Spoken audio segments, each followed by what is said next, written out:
been sent a packet of brushes to review from a company called Zenart supplies. They arrived in a very well packed, stiff cardboard envelope, and this is the packaging. So you can see it's got good plastic case, and the brushes themselves are individually wrapped as well.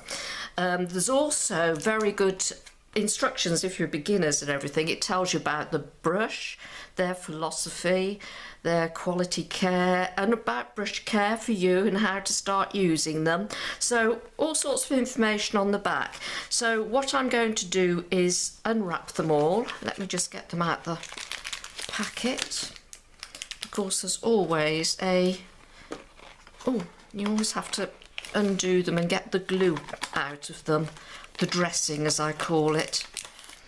So good package, and there's a nice card in it, a thank you, and their details of the website, free gifts, a 1-year warranty, all sorts of things. So I will unwrap them without further ado. They're a faux squirrel. F-A-U-X means pretend squirrel. So I'll get them unwrapped and we'll see what they can do. The round brushes also came with these little tubes on top. So I'm going to start off with the rigger, a number 2 rigger. I've just given it a rinse under the tap. I'm going to use indigo so you can see what I'm doing. And let's see what this will do.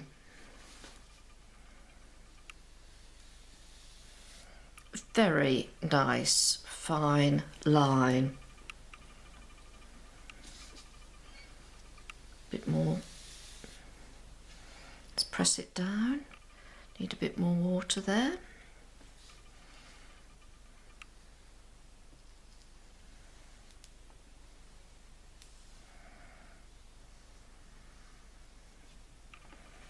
So if you want a nice continuous fine line, that is a very nice line.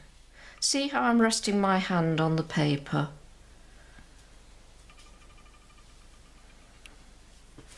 Okay, that's lovely. Let's rinse that off, and I always just tidy the bristles up.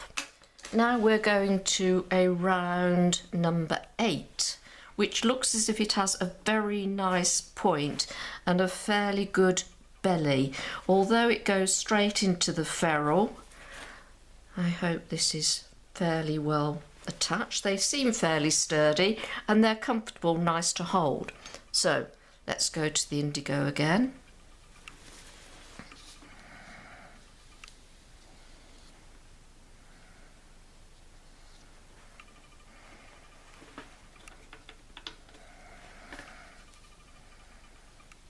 Nice point.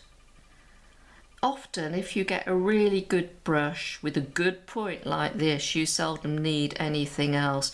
Press it down and you get the full width. Not getting enough paint on my brush. Now, what's that? Is that a stray bristle? No, it's a bit of fluff. Yes, now these feel nice. They feel nice to use. I'm not a great fan of pure squirrel brushes because I find them too soft. I like my brushes to have a bit of body to them, as it were. That makes nice marks, look. You've got instant flower making there. Yep, lovely, feels nice.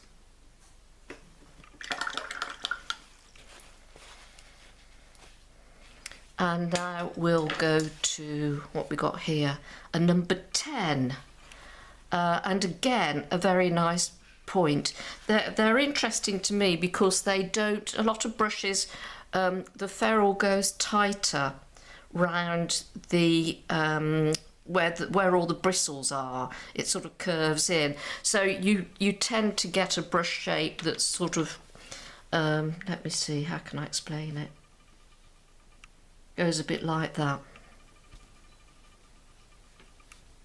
It curves in. So these go straight in, which is obviously to do with the way they've been put together. But this also looks a very nice brush.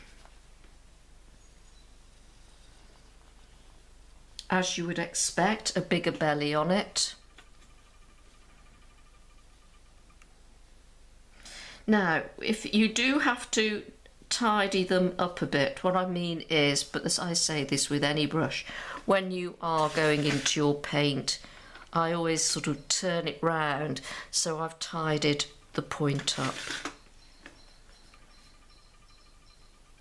And again, it's a very good point. So, you know, you've got your rigger for a long continuous line because it's carrying more paint in a narrow space. But this is, yeah, that's very nice.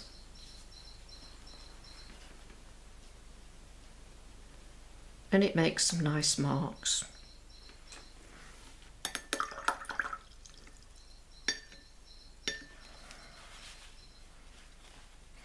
Okay, let's go to now a flat.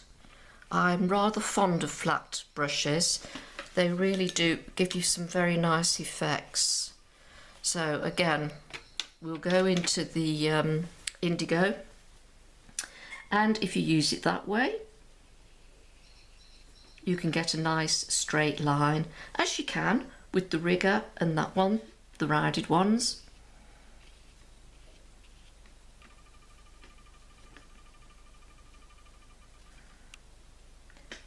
That's good, that's nice. Yeah, I like that because often I will do effects with brushes where I'm using literally the tip. And look how fine that is. That's lovely. So if you're doing sort of like a tree bark effect and you want a, you know, sort of a line like that going up, that is really very nice. Yeah, lovely. And again, it's holding a lot of paint and a fair amount of water. Now we've got a bigger one. Let's see. This is a number 3/4 of an inch, this one, and that looks fairly, let me just, felt a bit, still got a bit of dressing on it.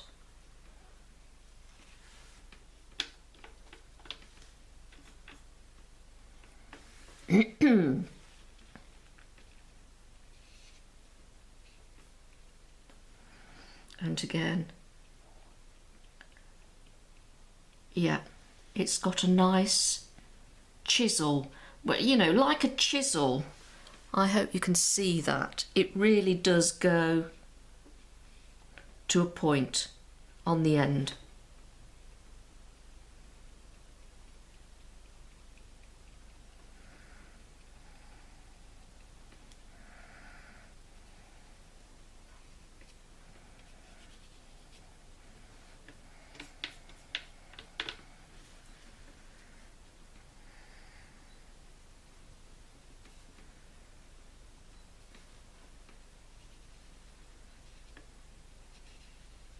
Yeah, very nice. And it's good size, it's a good size. And now we've got a 3/4 cat's tongue. And you're probably saying, where do I use a cat's tongue, Nicola? Oh, you can use it wherever you like. Let's see, yeah, a nice good point again.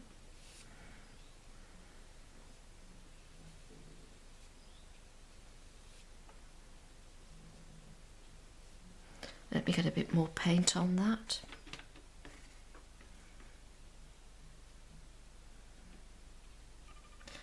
Always let the brush do the work for you, if you are able to. That's making some very, very nice marks indeed. And as always, most of it's holding the colour in the tip, but there's still a lot of moisture in the belly, in the main body of the brush.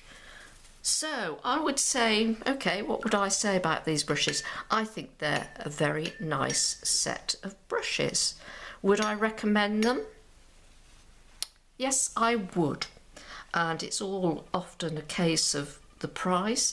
If you're starting out, price is often a sensitive issue. So I would say they're a very nice set. They come well packaged, they come with various care instructions, and there's also more information about their site. It's actually a company that was created by an artist, so that's got to augur well. So I'd like to say thank you very much, Zenart Supplies, for those brushes. They're beautiful. I will enjoy using them, and I'm going to put all the contact details and the cost of this particular set down in the description box below this video. So whatever you're doing, keep safe and keep painting. Bye for now.